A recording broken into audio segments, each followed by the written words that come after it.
നമസ്കാരം. ആസ്ട്രോ മീഡിയയുടെ പ്രിയ പ്രേക്ഷകർക്ക് പുതിയൊരു അധ്യായത്തിലേക്ക് ഒരിക്കൽ കൂടി ഹാർദമായ സ്വാഗതം. ഞാൻ ജ്യോത്സ്യൻ പ്രമോദ് പണിക്കർ പെരിങ്ങോട്. നമ്മൾ ചെറിയൊരു ഗ്യാപ്പ് വന്നു വീഡിയോകളൊക്കെ ചെയ്യാൻ, കുറച്ച് അധികം തിരക്കിലായി പോയതാണ് കാരണം കേട്ടോ. അപ്പോൾ ആളുകൾ വിളിച്ച് ചോദിക്കാൻ തുടങ്ങി, എന്താ വിഷുഫലം എത്തിയില്ലേ? നമ്മൾ അടുത്ത എപ്പിസോഡ് വിഷുഫലമാണ് ചെയ്യുക കേട്ടോ. അപ്പോൾ ഇന്ന് വളരെ പ്രധാനപ്പെട്ടൊരു കാര്യമാണ് ചർച്ച ചെയ്യുന്നത്. മേടലഗ്നത്തിൽ ജനിച്ചാലത്തെ ഫലം നമുക്ക് മീനം വരയ്ക്കുള്ളത് ചെയ്യാം. കാരണം ഹോരയുടെ വിവിധ ഭാഗങ്ങൾ കിട്ടുമ്പോൾ അതെല്ലാം പെട്ടെന്ന് പൊടി തട്ടിയെടുക്കാൻ നമുക്ക് പഴയ കാലത്ത് പഠിച്ചത് കൊണ്ട് പെട്ടെന്ന് പൊടി തട്ടിയെടുക്കാൻ വേണ്ടി സാധിക്കും. അപ്പോൾ അത് പ്രേക്ഷകരുടെ അറിവിലേക്ക് വേണ്ടിയിട്ട് ആണ് കിട്ടുന്ന മുറയ്ക്ക് കാര്യങ്ങളൊക്കെ ചെയ്യണത്, പെട്ടെന്ന് ഓർമ്മ വരുന്ന മുറയ്ക്ക്. കാരണം അനേക ഹോരകളുണ്ടല്ലോ, അതെല്ലാം നമ്മൾ പഠിക്കാൻ തയ്യാറാവണം. പിന്നെ മാത്രമല്ല, അത് ഒരു വീഡിയോ ആക്കി ചെയ്താൽ ചിലപ്പോൾ നമുക്ക് തന്നെ സംശയങ്ങൾ തീർക്കുന്നത് ഉപകാരപ്പെടും.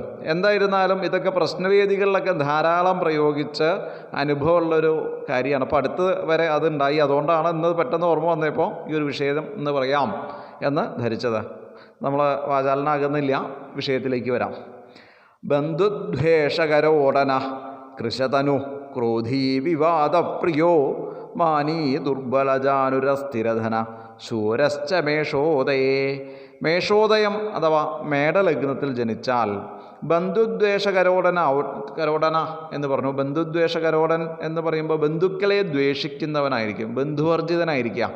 ബന്ധുക്കളോട് സ്നേഹമില്ലാത്തവനോ അല്ലെങ്കിൽ എന്നും ബന്ധുക്കളോട് കലഹോ, അതിൽ അച്ഛൻ അമ്മ സഹോദരൻ സഹോദരി ഒക്കെ അതിൽ പെടാട്ടോ. അത്തരം ബന്ധുക്കളുമായിട്ടുള്ള എന്നും തർക്കങ്ങളും വിഷയങ്ങളും ധാരാളം ഉണ്ടാവുക.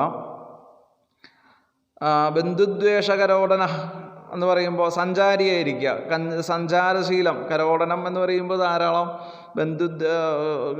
എന്താ പറയുക, നാട് ചുറ്റി സഞ്ചരിക്കുക, അതൊക്കെയുള്ള സ്വഭാവമാവും എന്നൊക്കെ പറയട്ടെ. ഇപ്പോൾ സഞ്ചാരി ആവാൻ ചില ആൾക്കാരില്ലേ പുറത്ത്. ഇപ്പോൾ ഇന്നത്തെ കാലഘട്ടത്തിലൊക്കെ അങ്ങനെയുണ്ട്. ആളുകൾ ലോകം ചുറ്റി നടന്ന് വീഡിയോ ഒക്കെ എടുത്ത് പുറത്ത് ആളുകളെ, പുറം ലോകത്തുള്ള ജനങ്ങളെ അതൊക്കെ കാണിക്കുക.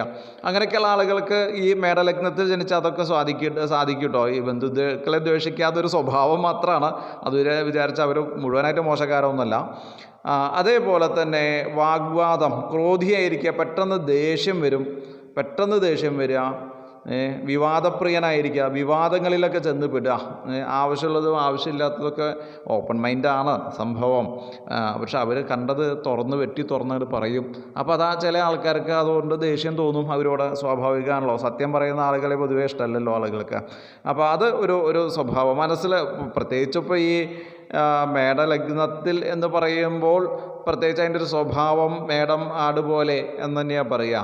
അതിന് ഒരു സർക്കിളിൻ്റെ ഉള്ളിൽ മാത്രം സഞ്ചരിക്കുന്ന ഒരു സാധനമാണ്. മാത്രമല്ല ബന്ധനസ്ഥനം കൂടിയിട്ടാണ്, ആടിനെ കെട്ടിയിട്ട് വളർത്തുന്ന ഒരു സാധനമാണ്. അപ്പോൾ അതിൻ്റെ ശീലങ്ങളും സ്വഭാവങ്ങളൊക്കെ ഈ വ്യക്തികളിലേക്ക് ഉണ്ടാവും. അതൊക്കെ നമ്മൾ മുൻപത്തെ വീഡിയോയിൽ പറഞ്ഞിട്ടുണ്ട്. ആ മൃഗത്തിന് തുല്യമായിട്ടുള്ള രീതിയിലുള്ള സഞ്ചാരവും, അതേപോലെ അത് കാട്ടിലൊക്കെയാണല്ലോ സഞ്ചരിക്കുക, കാട് മേട് പോലെയുള്ളതിലൊക്കെയുള്ള സഞ്ചാരം. അപ്പോൾ അങ്ങനെയുള്ള സഞ്ചാരപ്രിയത്വവും ഇവിടെ പറയും. ഇപ്പോൾ കാട് കാണാൻ പോവുക, കുറച്ച് ട്രക്കിങ് നടത്താൻ താല്പര്യമുണ്ട്, ഇങ്ങനെയൊക്കെ പറയുന്ന ആളുകളൊക്കെ ഈ ലഗ്നത്തിൽ ജനിച്ച ആളുകളുടെ സ്വഭാവമായിട്ട് കണ്ടിട്ടുണ്ട്.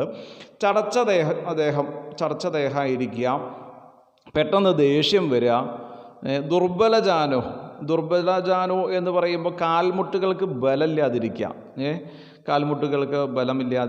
കാലിന് സ്വാധീനം കുറയുക, കാലിന് രോഗം വരിക. കുറച്ചൊരു പ്രായത്തിൽ കഴിഞ്ഞിട്ടുണ്ടെങ്കിൽ കാൽമുട്ടുകൾക്കൊക്കെ രോഗം വരും. അപ്പോൾ അതൊക്കെ നേരത്തെ കുട്ടി മനസ്സിലാക്കി അതിന് വേണ്ടുന്ന കാര്യങ്ങളൊക്കെ ചെയ്യാൻ വേണ്ടി സാധിക്കും.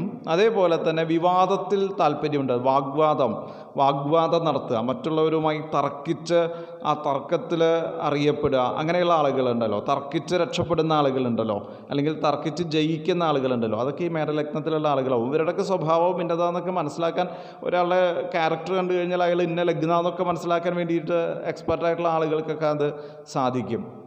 അതേപോലെ തന്നെ എന്ത് പറഞ്ഞു, ശൂരശ്ച മേഷോദയെ, ശൂരശ്ച മേഷോദയെ, അസ്ഥിരധനനായിരിക്കുക.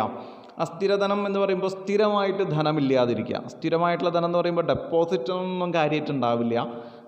കയ്യിലുള്ള കാശ് അപ്പോഴപ്പോൾ ചിലവായി പോവുക. അങ്ങനെയൊക്കെയുള്ള ചില സംഗതികളൊക്കെ ഈ മേടലഗ്നത്തിൽ ജനിച്ച ആളുകൾക്ക് ഉണ്ടാവും. അപ്പോൾ എന്താണ് ചുരുക്കം പറഞ്ഞാൽ, ബന്ധുദ്വേഷകരോടനകൃശതനോ ക്രോധീ വിവാദപ്രിയോ മാനീ ദുർബലജാനുരസ്ഥിരധനശൂരശ്ച മേഷോദയേ.